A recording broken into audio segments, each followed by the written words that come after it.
Hi, Celina. I am so happy to see you and have you on the Empowered Team podcast. I think congratulations is in order. Thank you. So good to be back. So, for those viewing, you can see your t-shirt, Team Equipe Canada. That's a very, very special thing to wear. So, tell everyone who you are and what you do. My name is Celina Toth. I'm 29 from St. Thomas, Ontario, and I am a women's 10-meter diver for Team Canada going to the 2020 Olympics. Okay, how many times have you been able to say that? That's the first time. Okay, that's what. So that's one of the reasons why I can easily introduce you, but one of the reasons I didn't is because I don't know if you have said it yet. It's been so recent. Oh my Yeah. goodness. So for our listeners, let's just walk people through this. First of all, it's the 2020 Olympics, but it's 2021. Everybody's been trying for either so long to qualify or they qualified and their Olympics have been delayed. You are a diver, 10-meter diver, and you have recently learned of your qualification. So tell people a little bit about your sport, and it's because in Canada and in everywhere in the world, it's different for every sport to qualify for the Olympics. Explain to people what it's like to qualify for diving for the Olympics.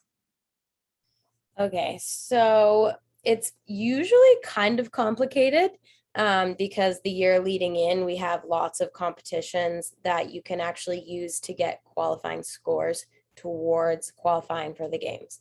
And usually we have a pre-qualifying score, which is rather high. That's mostly only set for one person, usually Meg. She's the only one who's really been at that caliber at those international meets to qualify that spot. However, this year, it obviously everything got thrown all over the place, and there was no like real set rules.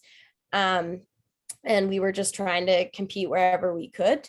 So when we were getting ready for World Cup, it was kind of like, okay, everyone who's potential to qualify for the games are going to go. So we went to Montreal for a 2-week camp, and we actually were hosting a competition with other countries around the world to kind of get that international competition feel back, to do a competition. It didn't mean anything, but it was really nice to have that kind of leading into World Cup.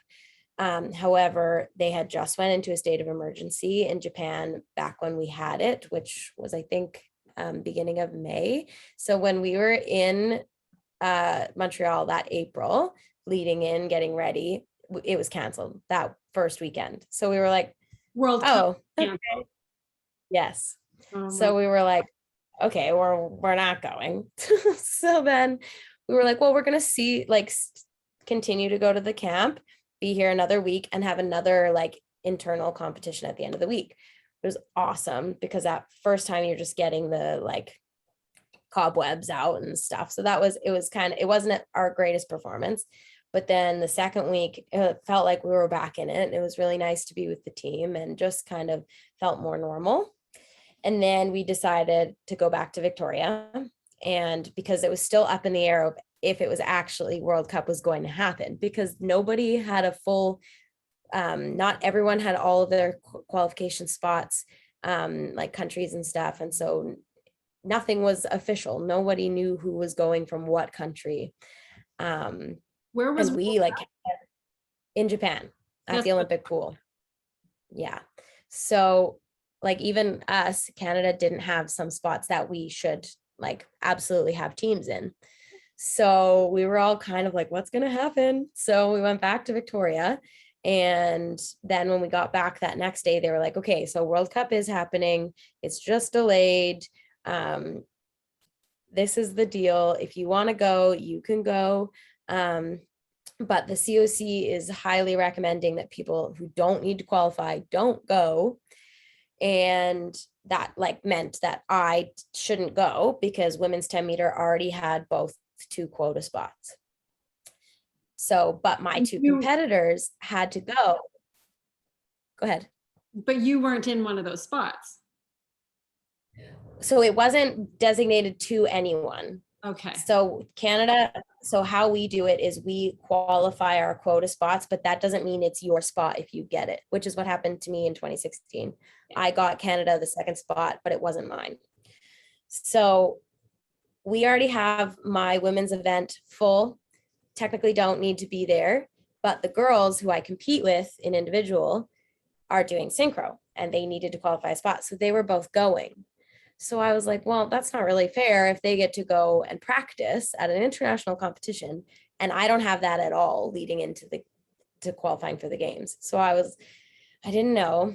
And then there was rumor that, oh, this competition you can pre-qualify at. It had that very, very high score though. And Meg was already pre-named to the team. So there was one spot between Kaylee and I. And it was so difficult to make that decision whether to go or not. I had so many things on my mind. It was, can I actually get that high score of 365? I've never done it internationally before. I've only done it once or twice nationally. Kaylee's going to go. She's going to compete there individually for a practice. So am I going to be missing out on that practice? You have to quarantine for 2 weeks when you get back. And for me specifically, and most of divers, 2 weeks is a very critical time period of that's when you start to lose skill and technique. So that was a big thing for me is like, do I want to be 2 weeks out and then only have 2 weeks to get back ready for trials? So there were so many things. And it was the hardest decision I ever had to make. I remember going home to my parents between practices, like crying, being like, what do I do? Because if I go, Kaylee could go and pre-qualify herself, and I don't even give myself a chance. Like that was devastating to me.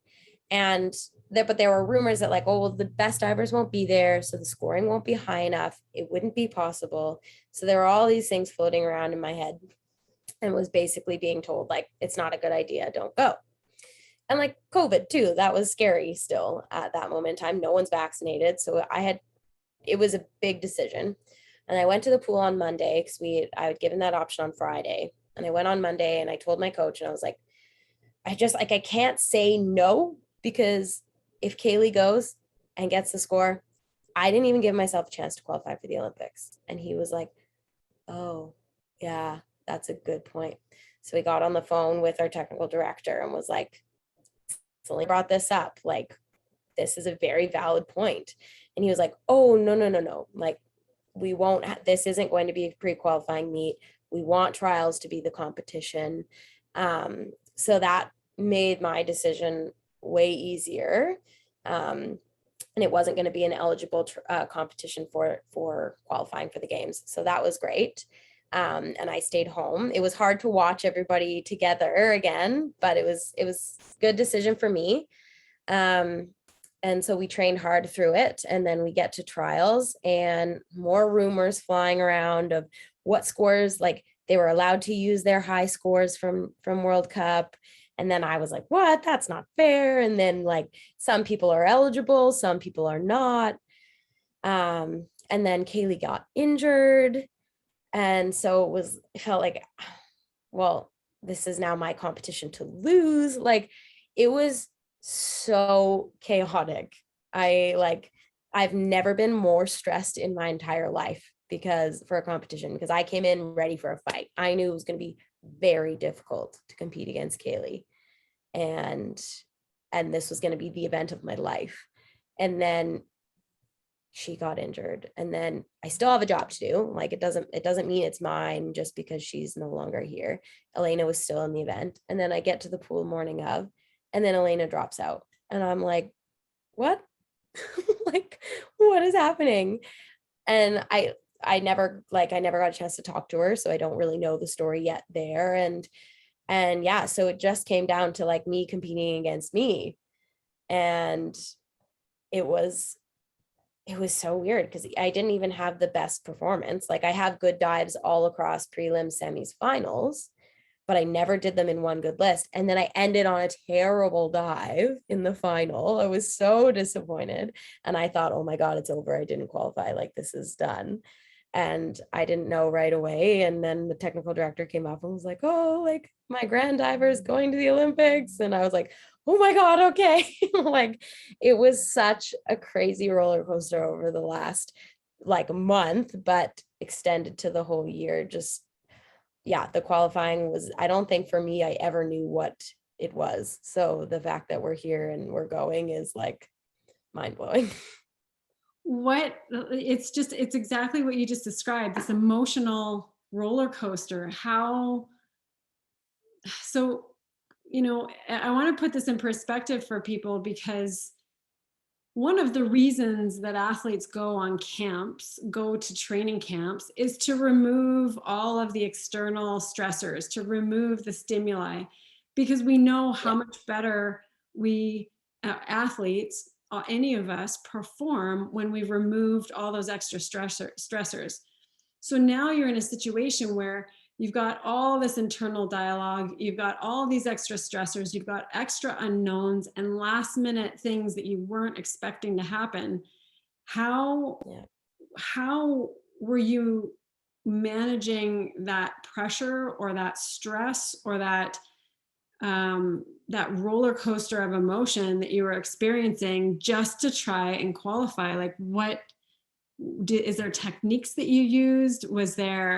Did you have to just have some alone time? Did you have to like scream into your pillow at night? Like what was maybe one of your worst techniques and one of your best techniques to deal with this pressure? Because this is what people are dealing with, this in their own version in life, right? And just because they're not qualifying for the Olympics doesn't mean they don't feel the same feelings of massive pressure or uncertainty or fear or stress or any of those things. So what were your kind of worst coping mechanisms and your best coping mechanisms? Oh gosh, I slept maybe 4 hours that night.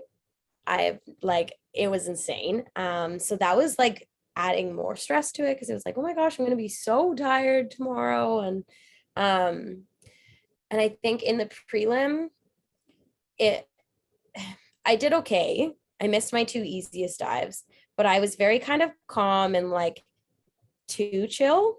So then when I didn't do so great, that made me more nervous. And so then it kind of led into being like, okay, I really need to narrow in. I need that focus. And what was kind of bothering me was over the past 4 years leading into 2020, I had this routine down pat. Like I knew it like the back of my hand. Every competition in the last 2 years leading before the pandemic, I could be in the competition, be nervous. And then soon as I walk onto that stair or onto the tower right before, I've been practicing this routine of visualizing the announcer saying my name, like Celina Toth, Canada, doing a 305C. And then I picture myself like someone saying, like, go Celina. And then I hone in to my picturing myself on the end of the tower. I say my corrections in my head, and then I see myself drill it. And then I walk up the stairs and walk onto the end of the tower. And I would practice that every day in practice to make it a practice like a competition, because doing it the other way around did not work for me, making competition like a practice. So I practiced this and I practiced it. And at first I didn't buy into it, but I did it every day. I would increase how many times I did it. And then when I got to a competition and I felt like someone supporting me and holding my back, like I could just feel like I could lean on that. And every competition got better from there. So I've been really trying during the pandemic to like keep that up, but with not knowing if you're going to compete ever again, if I was going to retire, like I didn't feel like when it came to, oh my God, all of a sudden competition is here. I don't feel like that skill was that strong. And then when I finally did compete again, I was like, oh my goodness, like competition is such a muscle and it is weak. So going into trials and not having any real competition experience, all kind of mock things, I didn't feel strong and confident in that way. And so after the prelim, I was like, I kind of like, I used it, but I didn't rely on it and I didn't feel strong in it. So in the semi, I made sure that I was not doing or thinking about anything else. And I was just narrowing in on that specific skill that I've practiced over and over and over again. That isn't anything that has to do with my physical diving. Like, it's just all mental. And it worked. I did all my dives that I needed to do the way I needed to. And like, I felt strong in that and way more confident. And then in the final, I was doing that. And then halfway through, I got distracted by something else and didn't. I was still doing it, but it wasn't as like focused. Yeah, exactly, intentional. And then I kind of lost it, and my competition didn't end how I would have liked to. But like, I did the job and I was there and present through the whole thing, which is like something that you don't really think of and everybody tells you to be. And so regardless of whatever the outcome was, like, I was happy that I could finally like get that zone and like know that, yeah, it's weak, but I can still do it. And that's really great to know going into the games, because there's going to be way more distractions and frou-frou and all that stuff. So if I can keep practicing that, and I've been doing that every day in the training camp here the last 2 weeks, and diving's been going really well. So I'm excited to leave Toronto and get to Tokyo and see what happens. That's amazing. So it's interesting. I love hearing that. I love that people can learn that example, because in athletes, and this is true for life too, but with sport, we describe it as learning to train, training to train, train to compete, train to win, compete to win. So there's all these different stages of an athlete's development. And one of the big missings with COVID is the training to compete, because that one chunk of training to compete, what people don't realize is that the world or international competitions that you are missing out on, that most other athletes are all missing out on, is part of the developmental process to get to the point of being able to compete to win. Because you need, and that's why that Montreal competition with international competition at least gets the sense of the pressure of other divers, the pressure of international pressure. And that's the kind of thing that's been missing in COVID, because people don't have their regular qualifiers. There's these, the timing is weird for qualifiers. The qualifiers may not have happened, and it's just this unusual scenario. And what you spoke to in your routine, that is the exact thing that I coach the people who are trying to perform, to optimize their performance. That 1%, it's systems, it's routines, it's rituals that are going to serve the direction that you want to go. And in your case, it's a ritual that, and we all do this in some form or another, whether we're an athlete or not. What we do is we have a ritual, it works for us, and then we take for granted that it works for us. Yeah. And then we kind of fall out of the habit because we're like, oh, but everything's fine. And then we realize when it's not. Pardon me? That's what happened in COVID. I was like, oh, it'll be there. I'll be fine. I've practiced this so many times. I've done it so many times. It'll be fine. I won't need to do it as much. And then I got to the competition and I was like, whoa, okay, I practiced it, but I didn't do it enough. Like, yeah. Yeah. Which it's probably like right back there for you. And this is for people to get the kind of fine tuning that you do as a diver. This is thousands and thousands of repetitions, mentally and physically, and physical work and coaching and feedback. And there's just, I can't emphasize enough for people to understand what goes into you being able to perform the way you perform.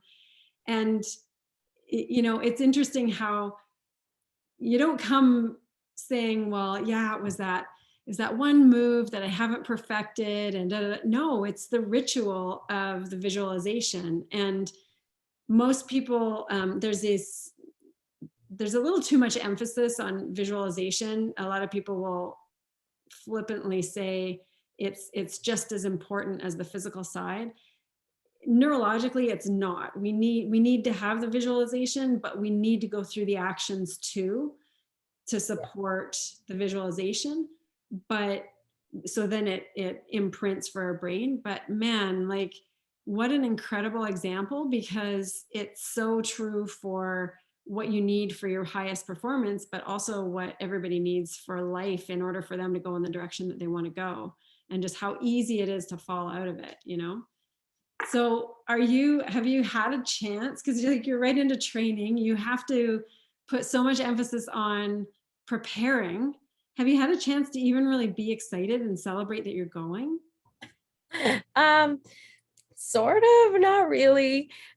We qualified on the 1st of July, which was kind of cool, and then flew home the next morning. And then I flew back. So that was a Friday. And then I flew back on Monday.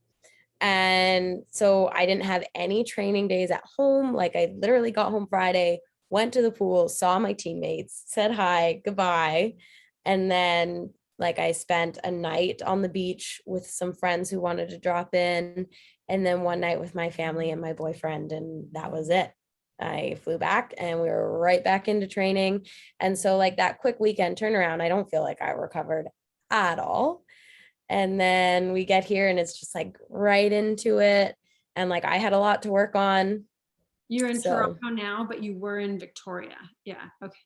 oh yeah, we had trials in Toronto. I went to Victoria, came back to Toronto, and we're here for 2 weeks. And we had the weekend off in between our 2 weeks. And I actually got to go home to London. I rented a car and drove home and saw some like family and old friend that I haven't, her and her family, some of them I haven't seen in 10 years or more. So it was an exhausting weekend, but it was good because I finally like that. I did do a little bit of celebrating, but it was low key, like I wasn't in a rush to get anywhere. So, um, but it's just like, and now we're back in the pool and I've been having great practices, but my body is having a really hard time like keeping up and recovering. So it's interesting because I feel like I'm tired and exhausted, and my like all those little injuries that I have, like my triceps are always like when we're training a lot, so they're always very weak. The pool's cold, so that impact is harder on them.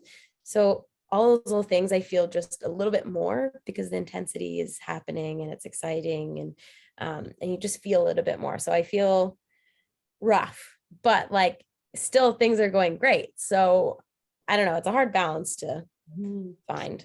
Did you would you in the past, would you have celebrated, like, I mean, what I mean is taken the time to acknowledge where you paused, you took a moment to see family, you took a moment to kind of reflect that, wow, this is cool, I qualified on Canada Day, I've got a couple days, but is it hard to stop and celebrate this level of win when you still have the longer goal out in front of you yet? It has been, because it's so tight, like the time frame is so tight. I think if we had time to go home for even a week to train at home, or 2 weeks, like if it was just a little bit longer in between, I think it would have been easier and I could have actually just like stopped and been like, this is happening. But we didn't, and that's fine too. Like I feel like that's kind of in my career, I've just rolled with the punches, and you have no idea what's like any competition like this, it's not going to go smoothly. Like it's just, you got to expect that. And I think in my career I've actually been lucky to have had that thrown my way so many times that I'm managing, whereas other people may not be doing so well with it. So I think with that experience, it's definitely, I have a little bit of an upper hand there. Yeah, being able to pivot a little more smoothly versus adding the drama that comes with change and having the freak out kind of thing. And huge that you're able to celebrate the win, because I do know that a lot of the people that I work with are so either driven or achieving based that they're waiting for the achievement to be successful to celebrate, instead of looking for every win along the way to acknowledge or celebrate. Because the the truth of the matter is that this whole thing is your life. It's not the Olympics, it's not the trials, it's all of this that's happening that is your experience of life. So if you're not acknowledging any of it along the way, or you're just focusing on that so hard, then you're quite literally missing out on your own life. Yeah. And for me, I find like, yes, I want to go to the competition. I want to go to the Olympic Games and do well. And I want to, of course, everybody wants to win. You want to get a medal for sure. Um, but honestly, like I didn't expect to have qualified for the games at all, honestly. And that was that was the goal. And then we would like reevaluate and see where we're at. And this has been such a long journey, and the longer it got, the more unrealistic it seemed. And the fact that we're here and I persevered through, like, it's just been one hell of a ride. And making the team is such a big deal for me and my family and friends who've watched this, and my teammates and my coaches. Like, that is such an accomplishment in itself. So yeah, we've definitely celebrated, like that is a moment for me. And now that we're here in this environment, like, yeah, I'm focusing on my diving, but when I have a moment, like I'm still, my mind is kind of like, whoa, like, and that's a celebration in itself, right? And when we get to the games, and then, like tables will turn and we'll be right there and training. And then when we're done, it'll be nice to, whatever the outcome is, like this, the fact that we're here is such a big deal. And I know that even people on our team would say, like technical directors and coach, like they would say the same. So yeah, this we've done a lot, and anything beyond this is just a bonus. So Amazing. Now, so I want to acknowledge you because I know how long you've been working at this. This has been, this is a lifetime for you. This is a lifetime. You've been doing this since you were a kid, and it's hard to express for people who haven't been in sport, especially such a specific sport like this, an individual sport for so long, how much work goes in and how much of your life is dedicated to it.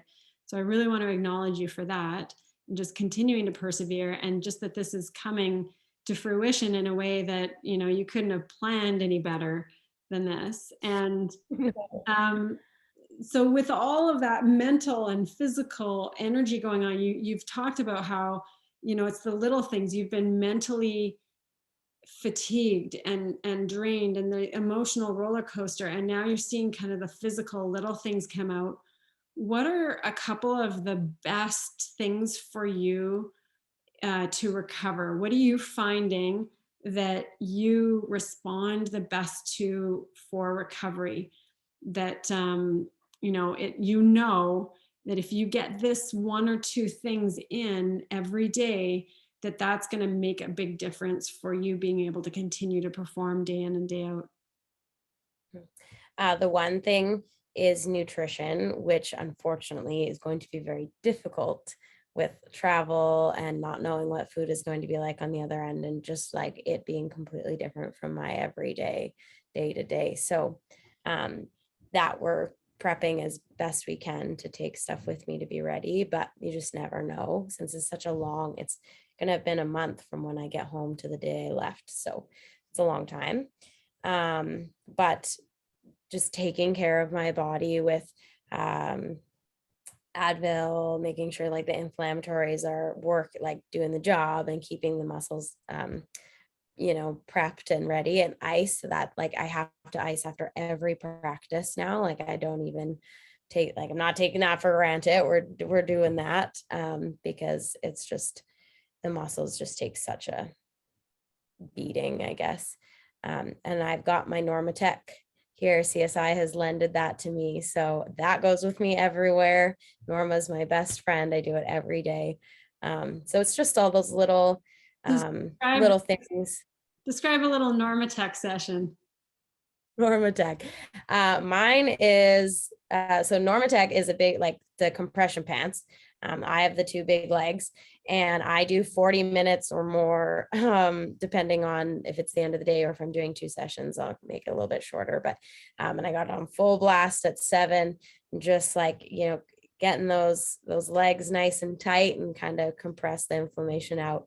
I tore my calf in January, so this has been a big thing for me to just keep it, just under that pain tolerance bar.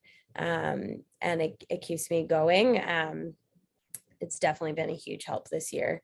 And, spending lots of time with my therapist. They are great. They've been with us for a long time and they know exactly how to help me the best. So making sure those triceps are good to go, and I'm happy. So just for people to kind of get this picture, the compression pants, or it's a machine that's going to pump up the air into Yeah. the pants, and then it pumps them up so much that it helps to mechanically take some of the natural swelling or inflammation that comes from all the work. But most of the athletes or clients that I've worked with are usually, just to give people a picture of this, they got these pants on, they pump the machine in, they're usually lying on their back on the floor with the legs up on the bed, and then, finding a computer or a phone or a book or something and chilling out while these machine, or usually you have a setting that you pick and it's like and like pressuring and then opening. So yeah, if no one's ever Feels great. experienced, is that about right? Am I? Yeah, feels great. And it's nice to take that moment, and if it's 20 minutes, 30 minutes, 40 minutes, like that is your downtime. That is that moment where like your legs are getting it, like they're doing their thing, and that's when you can just take your mind and settle and like just take 10 minutes and not be in the drama of everything that's going on around you. And usually I'll put on like if I'm doing it in bed, I'll watch Netflix or something, and that's can just zone out. So Yeah, just let your brain kind of go a little bit jelly, a little bit numb. yeah, exactly. Amazing. So if you described just this excited feeling, this disbelief you also described how meaningful this is for the people who have been with you throughout this long journey, because it's been a long time and this wasn't what people expected. And what are you most proud of throughout your career or this journey? Because it's been a long one, and oftentimes, people have unique things that they're the most proud of. It's not always what people think it's going to be. So for you, is it this qualification, or do you have something different that you're most proud of throughout your career so far? So I didn't mention it, but it's been 17 years I've been diving. And I was a late bloomer. I started at 12. So I already had everything against me. Um, and the thing that I'm most proud of is that we're here, that I got here and I never gave up. I feel like it's such a cliche thing to say, like, don't give up, never give up, because it's said just so often.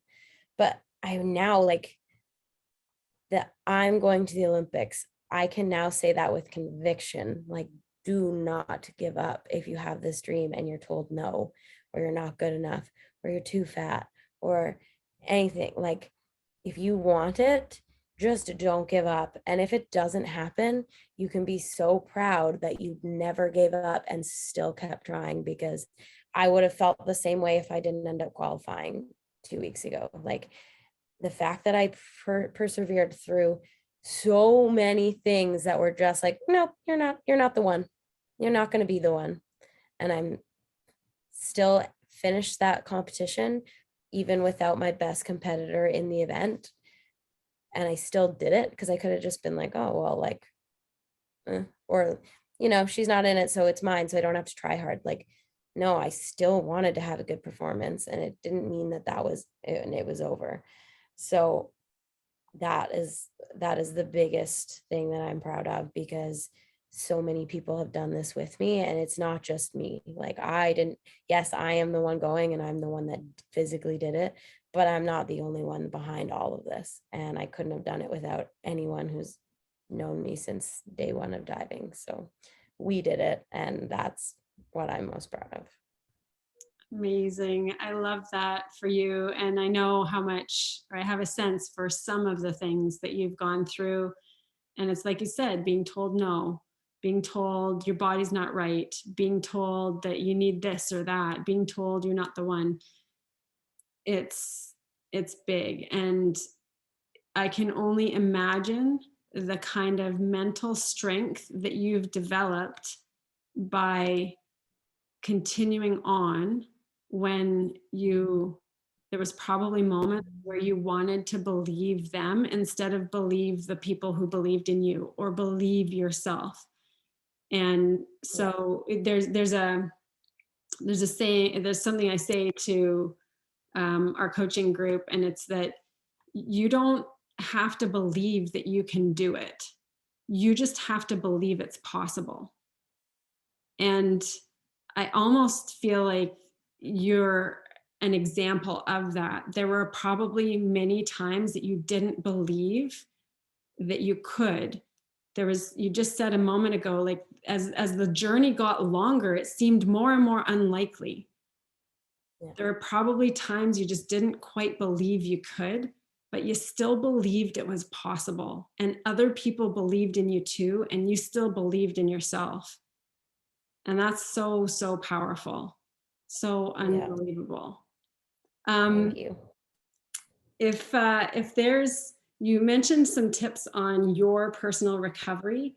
What are some of the tips that you would give that you find really important for your best performance? So your best practice, your best lead into a competition.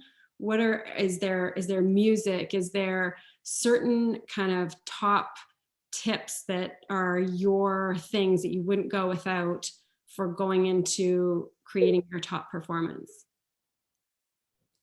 Honestly, no top performance has ever been the same.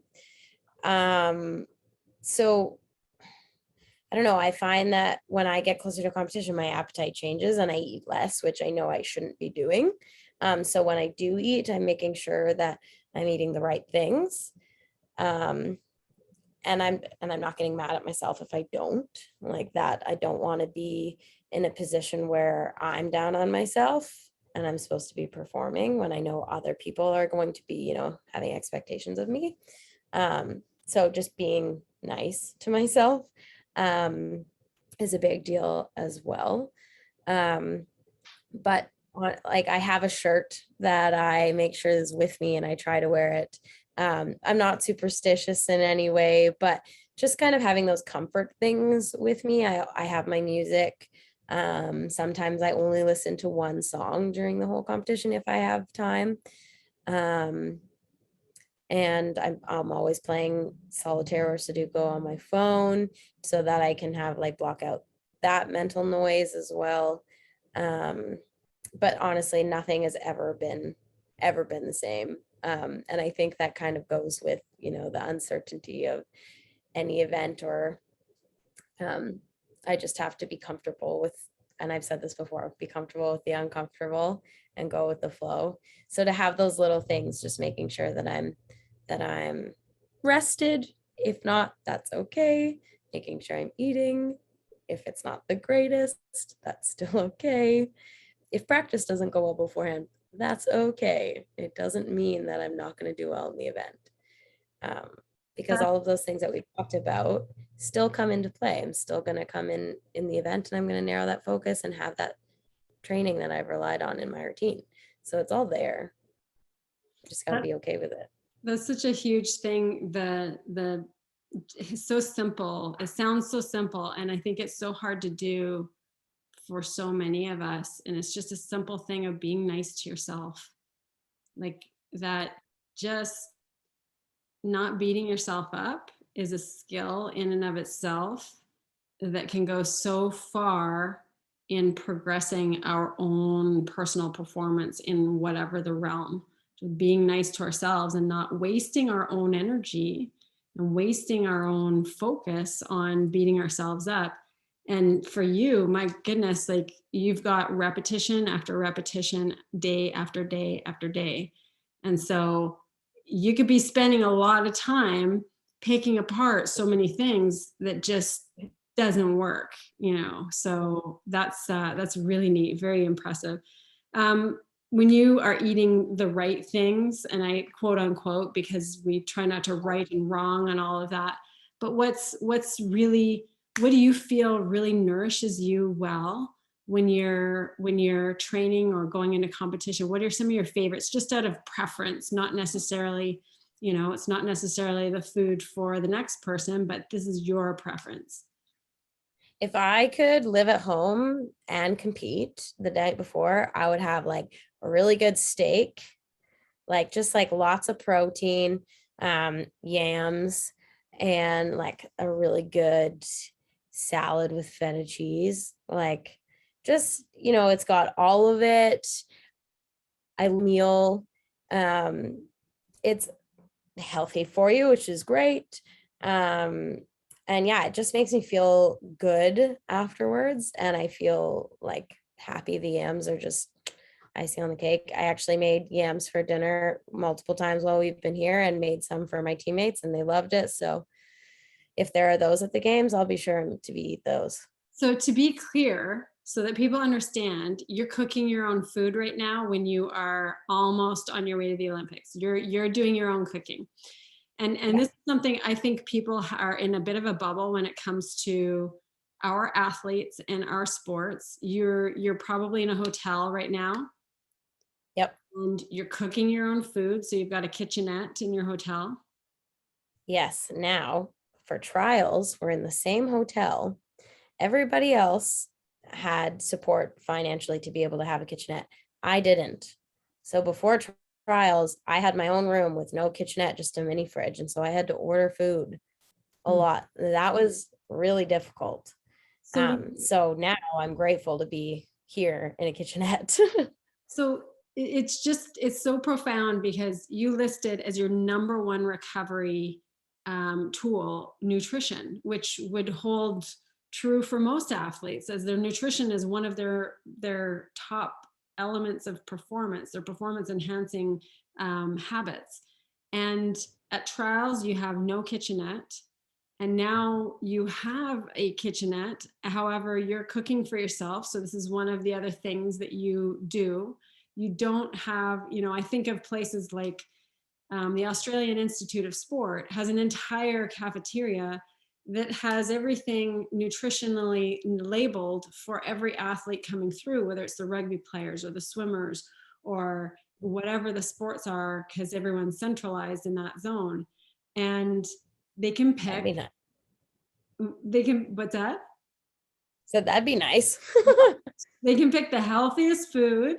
They can pick, so we think of Canada as being a developed country that should be one of the most competitive in the summer games and the winter games in the world because of the resources that we have overall. And yet our athletes just don't always have the things that the public perceives them to have leading into the Olympics or even at the Olympics.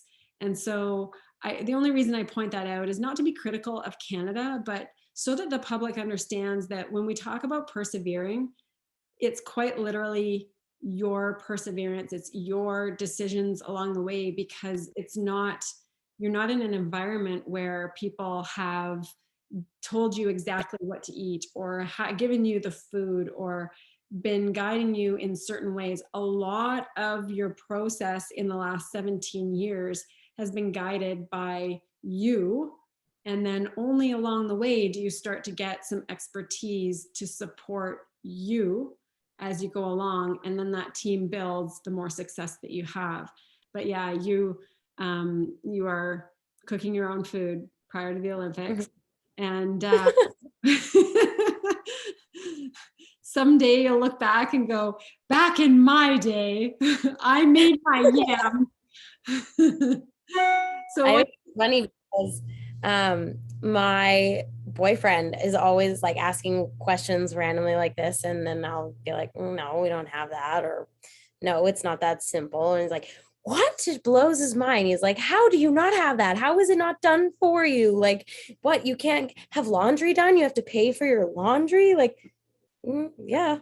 Like, you can't bring 4 bags of all your clothes. Like, we're sending our clothes back home, because we can't bring any of it with us. We can only wear certain things, right? And so your like underwear and bras and socks and all of those things, like, we're gonna have to do laundry at some point. So yeah, yeah. these are the behind the scenes details that people are unaware of, and these are the little things that you don't necessarily want to have to think about when you are trying to focus on one thing, one Exactly. performance, and it has to be the best it can possibly ever be. So it's a really interesting thing that I'm really glad you're kind of opening the curtain so people can see behind and see, hey, what's really going on here. Mhm. You have not much time. You leave next week, don't you? I leave on Saturday. Today's Wednesday, so 4 days, 3 days. And then how much time Yeah. do you have in Tokyo before you compete? So now I'm pretty lucky. My competition is the second last event of all of the diving. So we'll be there for basically the entire time. So I'm very lucky. I will get into the environment. I'm going to soak it up, the craziness, and not like be upset with training if it's not going well, because I want to, embrace this. I'm never going to experience this again. So I'm ready for that. My coach and I were actually talking a lot about that today. And because he won't actually be with me until halfway through, like a couple days before the competition. So I'll get to watch people train and dive and see what the events will go like and how slow they will be, and what TV productions need to happen. So that's cool. And then I compete on the 4th and the 5th. So hopefully by the time we get there, it'll all be old news and I'll be like, yeah, this is home. We're good. So question here for you. Like that's great that you have that time to acclimatize, to get over the jet lag, to get used to the food and the accommodations. Yeah. Why isn't your coach with you from day one? So from what I'm understanding, accreditations are very hard to come by, especially with Canada having so many big teams. Like with us, it's an individual sport, so you may have less athletes, but like with rugby and soccer, and they have big teams, they have lots of people that need to come with them. So the accreditations for coaches is very difficult to manage for everyone. So when some coaches leave, there will other accreditations that will come up. So he's actually going to be, that's lucky for us that we figured out that there'll be an accreditation available for him to come in, and be able to be there with me a day or two before, and then we will compete. But one of our coaches is going to have to leave halfway through the event so that this could happen. With all this being said, though, like as soon as our competition is done, you have 24 hours to leave the country. So it's not an Olympic experience like any other. Like there's not going to be a closing ceremonies, from what I understand. So Brylan and Nathan, the two men's 10-meter divers, are youngest, like they're our young pups. First Olympics, they're gonna put on a show, and half of our team, maybe not even any of us, I might be the only one able to stay and watch them compete and Mhm. cheer them on, because everybody has to leave or 24 hours later. I'm just going to get lucky because I don't think there's a flight the next day. Yeah. So that's such a shame. Like Yeah. And COVID, yeah.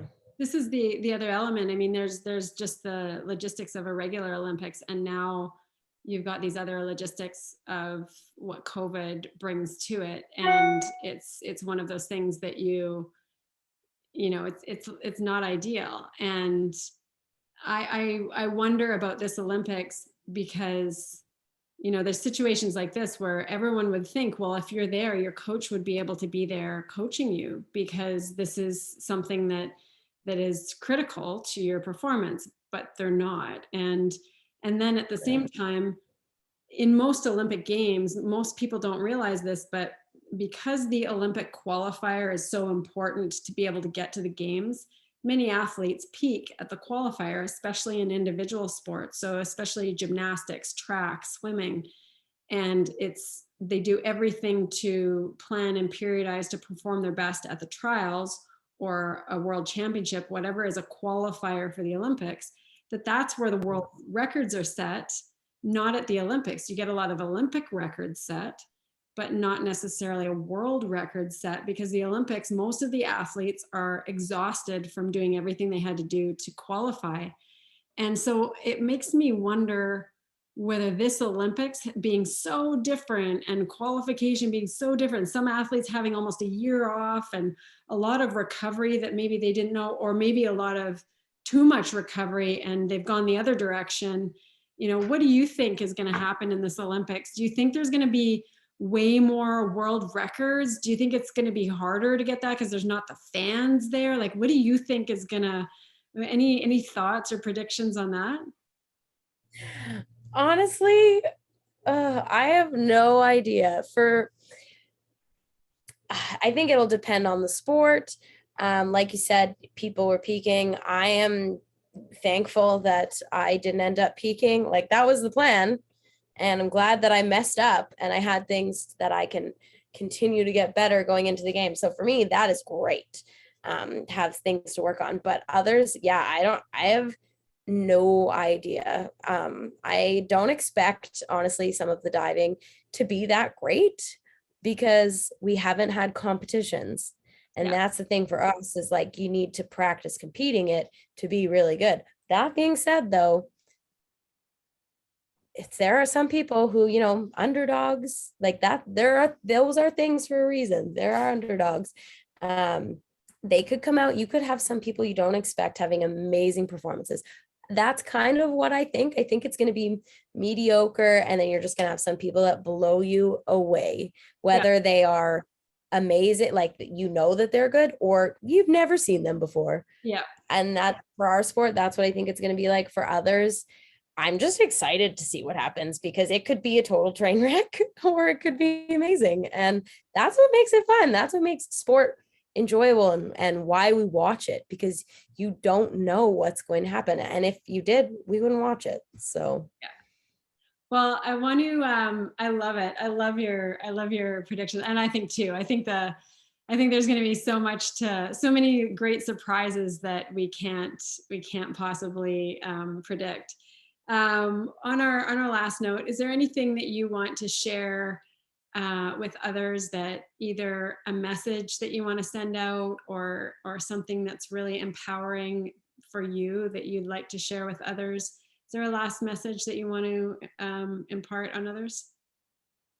I just want to say thank you, and especially to you, having me here and talking to you. It's been a long time. I came and started training with you when I was in a rough place. So the fact that we can come back here and just, talk about this stuff, and it's just so cool. And I have that relationship with so many people, honestly, because I've just trained and I've been that athlete that bounced around because we didn't have enough money or whatever. People would go off and do other things that had better opportunities. So I've just had such great people on my team. And like I said before, I could not have done this without them. And that, yeah, I just I'm so grateful, and I'm so glad that I'm not alone in this, because diving alone is scary. And this is an individual sport, and I am technically alone. So to know that I have so many people backing me, and happy and proud of what I've done, that I'm just happy and proud that I've had these such amazing people in my life to be able to share this with. So just want to say thank you. Oh, well, thank you. I'd like to say you are such an example for other people to learn from, because you have, like you've said, you've persevered through so many things. And that's why it was so important that we connected before this Olympics, because I think that sharing your message and for people understanding what you have been able to do and persevere through and be an example of pivoting, be an example of flowing through whatever happens and adapting to whatever happens. I think people need to see that and hear that in this time of COVID, in this time of so many other, tumultuous things that are going on in the entire world. So thank you for being such an incredible example. Your gratitude for the people around you is such a great example as well. And I'm so grateful we could connect with you before the Olympics. I invite everyone to tune in to the Olympics. Some people don't even know the Olympics are happening because it's They like, are happening. what happened? 2020 is gone. No, the Olympics are happening. And you're going to be competing likely on the 4th or the 5th of August. And we invite people to watch and cheer you on and follow you. You're on social media on, is it just your name, Celina Toth, on Instagram? And Yep. anywhere else that people can follow you? Same thing on Twitter, I believe. Yeah, Twitter and Instagram are your main two social spots. So follow Facebook. Facebook as well. So follow you on those spots and watch and cheer you on, and know that your whole country and all of your fans are just, over the moon excited for you and are having your back in every way and thinking about your routine with you. Thank you so much.